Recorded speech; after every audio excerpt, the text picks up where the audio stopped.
Michael Jackson doc Leaving Neverland is disturbing and devastating. Michael Jackson gave a young boy jewelry in exchange for sexual acts, according to new documentary Leaving Neverland. The devastating and disturbing film has been shown at the Sundance Film Festival in Utah, America. It focuses on two men who claim Michael Jackson had abused them as children.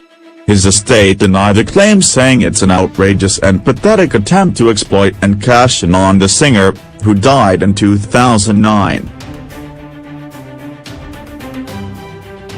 USA Today reporter Patrick Ryan was at the world premiere on Friday.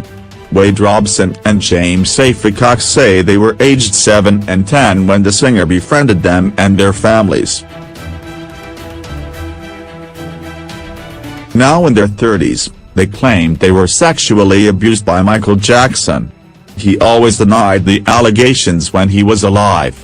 Police raided his Neverland ranch in California in 2003 while investigating claims he had molested a 13-year-old boy. The case went to trial and Wade Robson was a main witness for him. He said under oath that the singer never abused him, and Michael Jackson was acquitted of all charges in 2005.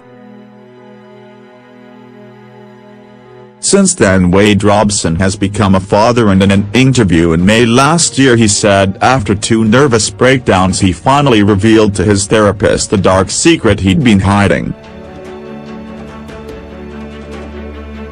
It was just pain and disgust and anger, the idea something like that could happen to my son. In 2013 he filed a lawsuit against Michael Jackson's estate claiming he had been sexually abused by the singer, but a judge ruled he'd waited too long to seek legal action. The 2-part film is directed by Dan Reed, and the synopsis reads, through gut-wrenching interviews with the now-adult men and their families, Leaving Neverland crafts a portrait of sustained exploitation and deception.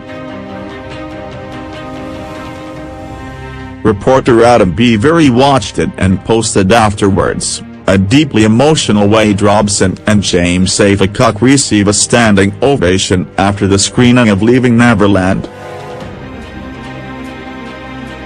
There will be a lot to say later, but I can say this is a thorough, devastating, deeply credible piece of filmmaking.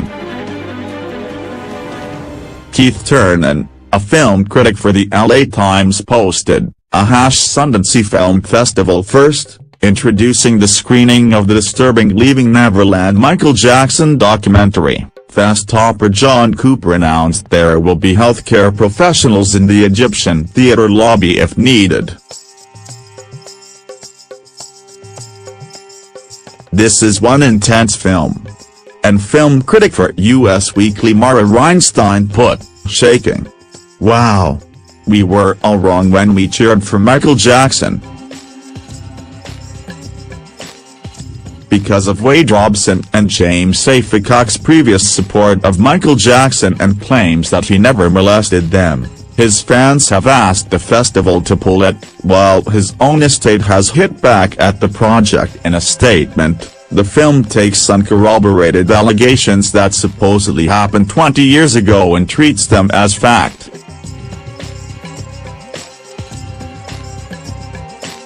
The 2 accusers testified under oath that these events never occurred.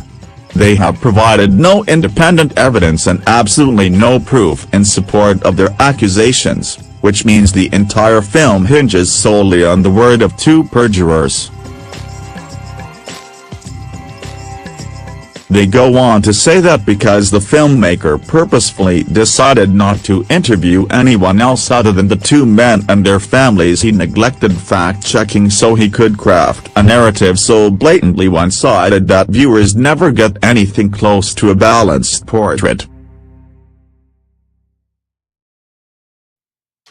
The documentary will be shown on Channel 4 in spring 2019. Michael Jackson always denied any abuse allegations while he was alive. He died on June 25, 2009, aged 50, after receiving a lethal dose of the anesthetic propofol.